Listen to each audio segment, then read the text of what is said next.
Imagine um jovem de 19 anos, olhos castanhos como a terra vermelha do sertão paraibano, correndo descalço pelas ruas de Mangabeira, o bairro mais populoso de João Pessoa, onde o sol queima a pele e as promessas evaporam como o orvalho da manhã.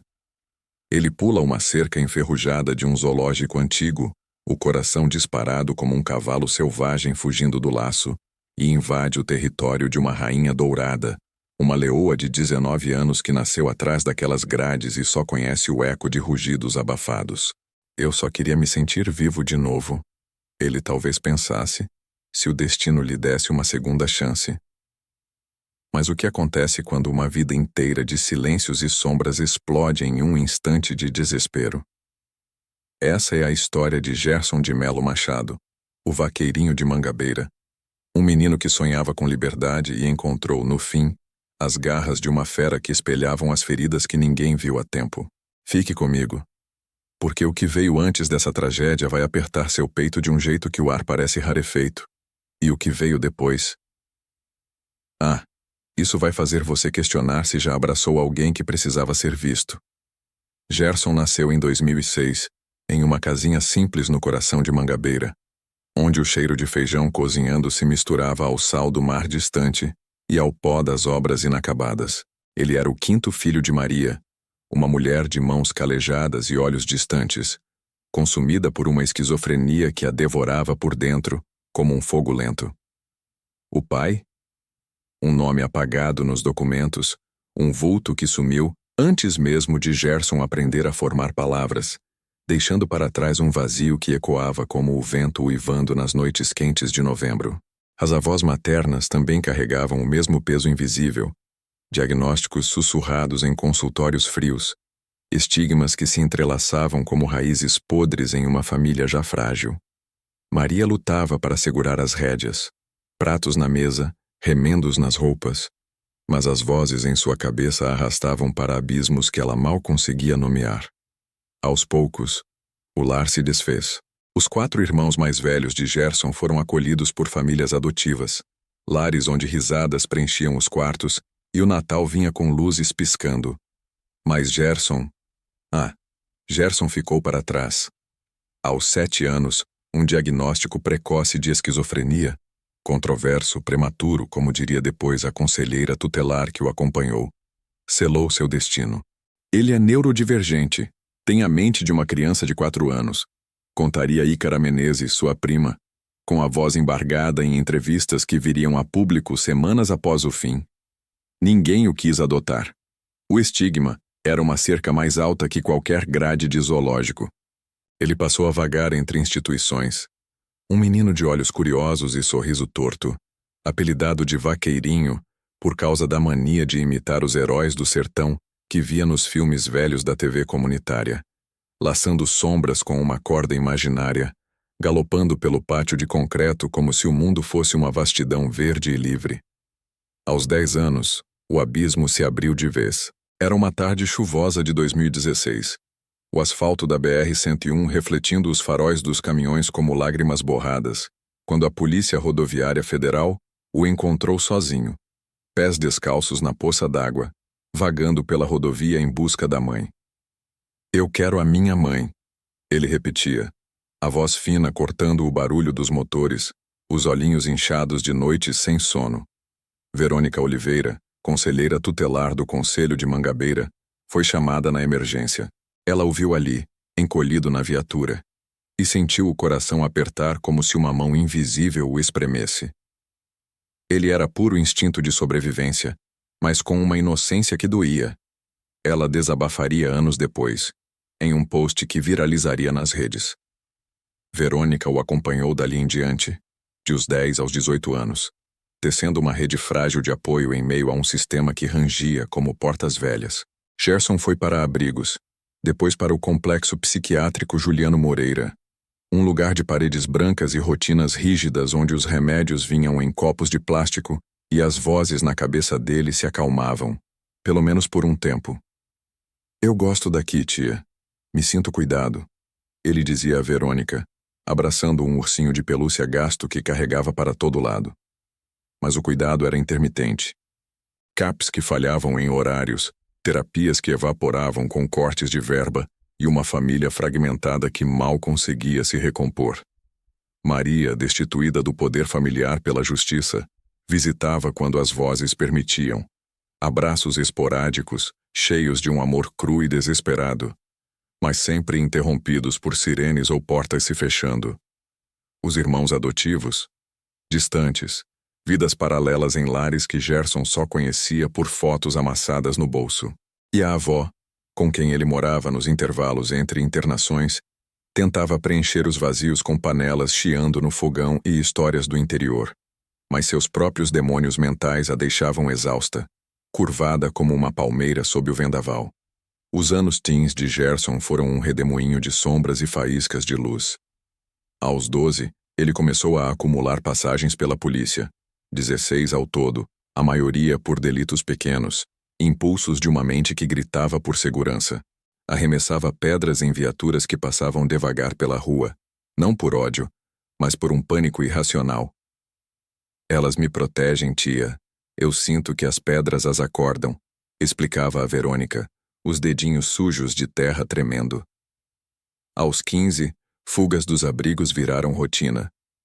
Ele rodava por João Pessoa como um fantasma, dormindo em bancos da orla de Tambaú, o mar lambendo a areia como uma canção de ninar esquecida. A esquizofrenia se manifestava em delírios vívidos. Ele via leões nas sombras das árvores, ouvia rugidos no burburinho do mercado, e sonhava com uma vida onde domava feras em vez de ser devorado por elas. Mas havia momentos de pureza que iluminavam tudo, como quando, aos 17, rabiscou uma carta de Natal em um papel pautado de um caderno escolar, as letras tortas dançando como seus pensamentos. Desejo do coração. Ele titubeou no topo, e então despejou o que a alma guardava. Eu queria ter uma grande felicidade que eu nunca tive, mas como Deus é maior, um dia irei ter. Eu queria ter visita da minha mãe para ter carinho e amor. Desejo um emprego de polícia florestal ou veterinário. Agradeço por estar privado de liberdade e ter encontrado o conselho da professora Margarete, agentes, professor Tony, diretores Luciana, Marcos da Paz, o advogado, a juíza Antonieta. Eu desejo a todos um Feliz Natal e um próspero Ano Novo. Gerson de Melo Machado. Ele dobrou o papel com cuidado como se fosse um talismã e o guardou na gaveta da avó, um grito silencioso por um abraço que curasse as rachaduras. Verônica leu aquela carta meses depois, chorando no escritório apertado do conselho, e pensou, ele só queria ser visto como o menino que era, não como o diagnóstico que o definia. A avó lia trechos da carta nas noites quietas, a voz rouca ecoando no quarto simples de Mangabeira, enquanto Gerson se encolhia na cama de solteiro, o ventilador rangendo no teto como um lamento. Um dia, avó, eu vou ser veterinário e cuidar dos leões de verdade. Ele murmurava, os olhos fixos no teto rachado, imaginando savanas onde ninguém era enjaulado. Mas a realidade mordia como presas afiadas. Aos 18, o sistema o cuspiu para o mundo adulto. Sem mais abrigos obrigatórios, ele caiu no vazio da rua, morando com a avó quando ela aguentava, ou vagando sozinho, os bolsos vazios e a mente um furacão. Empregos. Tentativas frustradas em obras, lavando carros na orla. Mas os delírios voltavam sem os remédios regulares. Vozes que sussurravam perigos invisíveis. Impulsos que o levavam a brigas sem motivo. Ícara, a prima, tentava aproximá-lo. Vem pra cá, Gerson. A gente faz um churrasco no domingo. Mas ele sorria tímido e sumia, atraído por um chamado interno que ninguém decifrava. O zoológico da Bica, o Parque Arruda Câmara, virou seu santuário secreto. Ele ia lá nos fins de semana, sentava na grama seca em frente ao recinto das leoas, o sol batendo nas grades enferrujadas, e observava a rainha, uma fêmea de pelagem opaca, olhos amarelos que pareciam carregar o peso de 19 anos de cativeiro. Você também tá presa, né, rainha? A gente entende um ao outro. Ele sussurrava jogando migalhas de pão que ela ignorava, o ronco baixo no peito dela, ecoando o rugido surdo no dele. Era conexão ou ilusão? Para Gerson, Era o único lugar onde a selvageria dentro dele encontrava eco, não julgamento. O ponto de ruptura veio como uma onda que engole a praia inteira. Em outubro de 2025, a justiça finalmente acordou. Uma decisão urgente reconheceu sua inimputabilidade, ordenou internação em uma instituição de longa permanência e liberou uma pensão por invalidez. Tratamento ambulatorial não basta mais, escreveu o juiz, ecoando o que Verônica gritava há anos. Mas Gerson resistia. Odiava as paredes brancas do CAPS caminhar. Preferia a rua ao confinamento mesmo que doesse. Eu não sou louco, só cansado de fingir. Ele disse a Ícara numa ligação rápida, a voz tremendo como folhas em vendaval. A avó exausta ligava para Verônica toda a noite. Ele some, menina. Volta com hematomas e olhos vazios. E Maria? Ela tentava. Oh, como tentava. Visitas roubadas. Um abraço na porta do abrigo que cheirava a desinfetante e arrependimento. Meu menino, me perdoa por não ser forte o bastante. Ela choramingava, as mãos dela nas dele, frias como o aço das grades.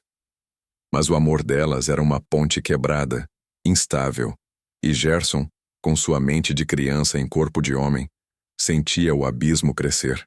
Na semana antes do fim, ele rabiscou em um guardanapo de bar. Quero voar como os pássaros da bica sem cercas. Ninguém viu. Ninguém ouviu. Era 30 de novembro de 2025, um domingo cinzento sobre João Pessoa, o ar úmido prenunciando chuva, o paraibano pulsando ao fundo como um coração indiferente. Gerson acordou na casa da avó, o terço dela, contas amareladas de orações antigas, pendurado no pescoço como um escudo frágil. Uma briga na véspera com um vizinho, ecos de risadas zombeteiras na rua. Ei, vaqueirinho, doma teus demônios antes de vir pra cá. E o vazio o engoliu de novo. Ele andou sem rumo até a bica, o zoológico que outrora acalmava agora chamando como um imã sombrio. Famílias passeavam, crianças lambendo sorvetes que derretiam nas mãos quentes, risos cortando o ar como facas doces. Mas Gerson via só as grades, frias, inescapáveis, espelhos de sua própria jaula. Parou diante do recinto da rainha, ela deitada na sombra, o peito subindo e descendo em um ritmo ancestral. Seus olhos se encontraram, amarelos nos castanhos, e algo estalou. Não foi raiva, não foi plano, foi um pulo cego para o desconhecido. Ele escalou a cerca lateral, as mãos rasgando nos arames farpados, o sangue pingando na terra seca como gotas de uma ferida antiga. Caiu na vala com um baque surdo, o cheiro primal de fezes e músculos o envolvendo como um manto. Eu vim te ver de perto, rainha. Sem grades entre nós, ele murmurou, erguendo-se trêmulo, estendendo a mão como se laçasse um potro. A leoa ergueu a cabeça devagar, um ronco grave vibrando no ar denso, instinto puro despertando de um sono cauteloso. Ela avançou. Garras estendidas, dentes reluzindo como lâminas sob o sol fraco. Não por maldade, mas por natureza, o corpo de 200 quilos movendo-se como uma avalanche dourada. Gerson gritou, um som primal que misturava terror e libertação. Os braços se debatendo no ar quente enquanto o mundo explodia ao redor. Visitantes berrando, guardas correndo com rádios crepitando, sirenes uivando como almas em pânico. Ele lutou, o sangue se espalhando pegajoso na terra. O último fôlego um sussurro rouco. Mãe, eu só queria amor. A rainha parou, ofegante, lambendo as patas sujas, enquanto paramédicos o erguiam em uma maca ensanguentada, o terço da avó balançando no peito, aberto. No hospital Monsenhor Magalhães, sob luzes fluorescentes que zumbiam como vespas enfurecidas, a família se reuniu em um limbo de espera. Maria chegou primeiro, tropeçando nos próprios pés, o rosto pálido como cera derretida, as mãos torcendo o lenço como se pudesse espremer dali uma prece que o salvasse. Meu vaqueirinho, não me deixa agora. Ela soluçava, encostada na parede fria, o cheiro de desinfetante queimando as narinas. Ícara veio em seguida abraçando a tia com força, lágrimas escorrendo quentes pelo rosto moreno. Ele era puro, sabe? Uma criança grande num mundo que não cabe nela. Verônica, a conselheira, sentou-se ao lado, o bloco de notas esquecido na bolsa. Para que anotações quando o caso se escrevia em sangue?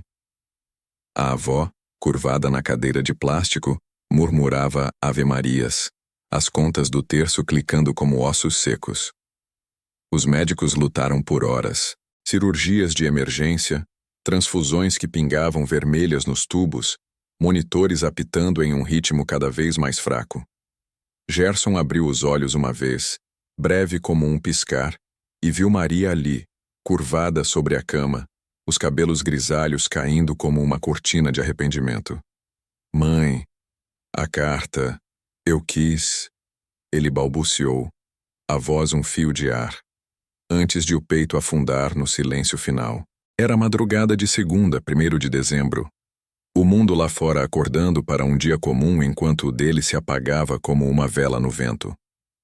O enterro foi no cemitério de Mangabeira, sob uma garoa fina que lavava as ruas de luto, a terra vermelha grudando nos sapatos dos que vieram, vizinhos, ex-colegas de abrigo, uma multidão improvável unida pelo vazio de uma perda anunciada. O caixão simples, coberto de flores silvestres que Ícara colhera na beira da estrada, desceu devagar, e Maria desabou ao lado da cova, um lamento gutural rasgando o ar. Por que, meu Deus? Por que o meu menino que só pedia um colo? Verônica leu a carta de Natal em voz alta, ali mesmo, as palavras tremendo no microfone improvisado.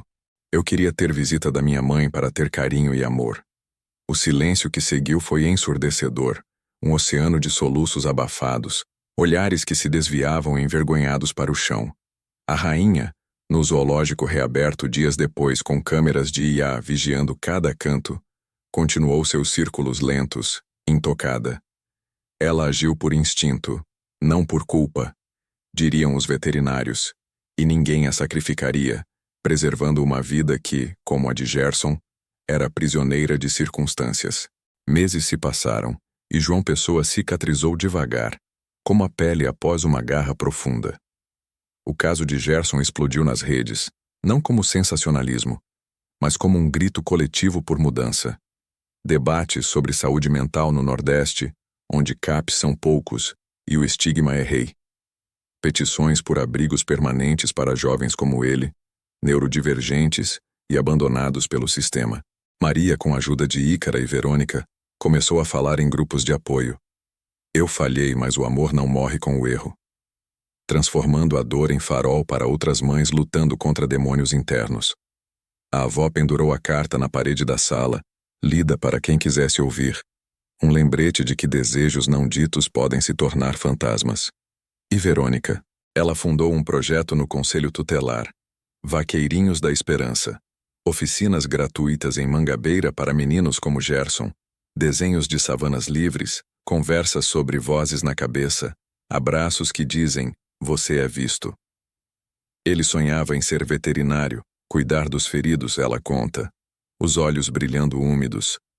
Agora, cuida deles através de nós. A lição corta como uma lâmina afiada, mas cura como um bálsamo. A vida é uma jaula tecida de silêncios, diagnósticos apressados e amores não ditos. Mas o verdadeiro rugido não vem de garras ou presas. Vem de estender a mão antes que o pulo aconteça, de ouvir o sussurro, eu só quero carinho, e responder com um colo que não solta. Gerson, o vaqueirinho, não domou a leoa, mas domou algo maior. Deixou um legado que ecoa nas ruas de João Pessoa, sussurrando para todos. Pare. Olhe nos olhos de quem vaga sozinho. Quebre as grades enquanto há tempo. Porque a liberdade não é invadir territórios selvagens. É construir pontes de ternura num mundo que devora os invisíveis. E você? Já sentiu esse vazio roendo por dentro? Esse desejo de um amor que chegue a tempo? Se a história de Gerson te fez pausar o vídeo, enxugar uma lágrima ou apertar o peito em revolta silenciosa, compartilhe com alguém que precisa ser lembrado de que não está sozinho. Comente aqui embaixo. Qual desejo do seu coração você ainda guarda em uma gaveta? Se inscreva no canal, mas só se o rugido quieto de Gerson tocou o seu. Porque histórias assim não são só relatos. São chamadas para que ninguém mais pule cercas sem ser visto. Obrigado por ficar até o fim. Cuide do seu vaqueirinho interior. Até a próxima.